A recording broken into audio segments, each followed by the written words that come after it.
नमस्कार और आज के इस खास विश्लेषण में आपका स्वागत है।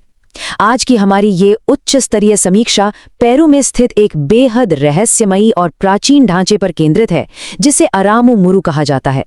देखिए, ये सिर्फ एक ऐतिहासिक ढांचा नहीं है, बल्कि यह प्राचीन वास्तुकला और गहरी सांस्कृतिक मान्यताओं की एक बहुत ही जटिल केस स्टडी है।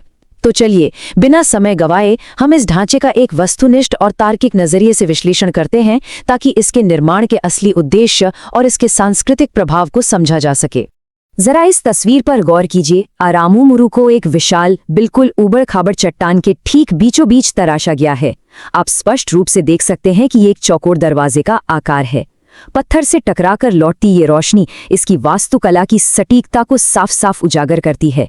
जरा सोचिए, प्राचीन काल में इस कठोर चट्टान को इतनी बारीकी से काटना, ये निश्चित रूप से एक बहुत ही उच्च स्तरीय इंजीनियरिंग और भारी मात्रा में श्रम के निवेश को दर्शाता है। ये स्पष्ट रूप से कोई साधारण निर्माण नहीं था। लेकिन असली कहानी तो अब शुरू होती है। इस संरचना का सबसे चौंकाने वाला पहलू इसका भौतिक विरोधाभास है।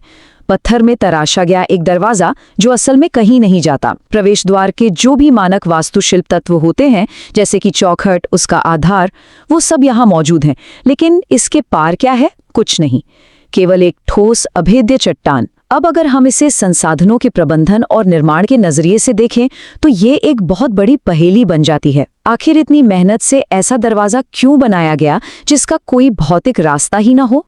यहीं से शुरुआत होती है हमारे पहले हिस्से की, कहीं न जाने वाला पोर्टल, स्थानीय लोक कथाएं। पीढ़ियों से चली आ रही स्थानीय मान्यताओं के अनुसार इसे बिल्कुल स्पष्ट शब्दों में दूसरी दुनिया का पोर्टल कहा जाता है। इन कहानियों ने इस एक अकेली ठोस चट्टान को एक बेहद शक्तिशाली आध्यात्मिक और सांस्कृतिक केंद्र में बदल दिया है। स्थानीय लोगों का मानना है कि यह द्वार प्राचीन देवताओं या कुछ विशिष्ट प्राणियों के लिए किसी दूसरे आयाम में प्रवेश करने का सीधा रास्ता था। यह दृष्टिकोण हमें यह समझने में मदद करता है कि किसी भी भौतिक संपत्ति पर मानवीय आस्था और कहानियों का कितना गहरा और स्थायी प्रभाव हो सकता है। तो अब आते हैं दूसरे पहलू पर, विज्ञान बनाम लोक कथाएं, रहस्य को सुलझाना। अगर हम इस पूरे ढांचे का मूल्यांकन करें तो हमारे सामने दो बिल्कुल अलग दृष्टिकोण आते हैं। बाईं ओर हमारे पास लोक कथाएं हैं जो इसे दूसरी दुनिया का प्रवेश द्वार मानती हैं।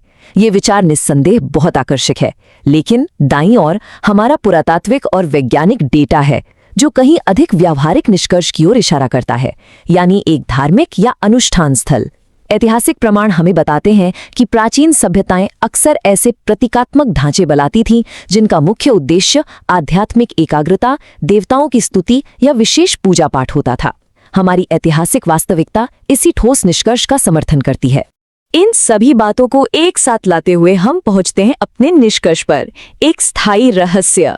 अरामु-मुरु सिर्फ एक प्राचीन निर्माण नहीं है, ये भौतिक वास्तविकता और हमारी वैचारिक सोच के बीच का एक शानदार अध्ययन है। विज्ञान इसके व्यावहारिक उपयोग को परिभाषित करता है, जबकि सांस्कृतिक इतिहास इसके वैचारिक प्रभाव को दर्शाता है। और अंत में इस विश्लेषण से ये एक बड़ा सवाल उभर कर सामने आता है, प्राचीन वास्तुकारों ने इतने सारे संसाधनों और इतनी सटीकता के साथ कहीं न जाने वाले इस अनुष्ठान द्वार को क्यों बनाया? क्या ये विशुद्ध रूप से केवल एक प्रतीक था, या फिर इसके पीछे कोई ऐसा उन्नत प्राचीन ज्ञान छिपा है जिसे डिकोड किया जाना अभी बाकी है? ये अनुत्तरित प्रश्न भविष्य के ऐतिहासिक विश्लेषण के लिए पूरी तरह से खुला है। इस उच्च स्तरीय समीक्षा में मेरे साथ जुड़ने के लिए आपका बहुत बहुत धन्यवाद।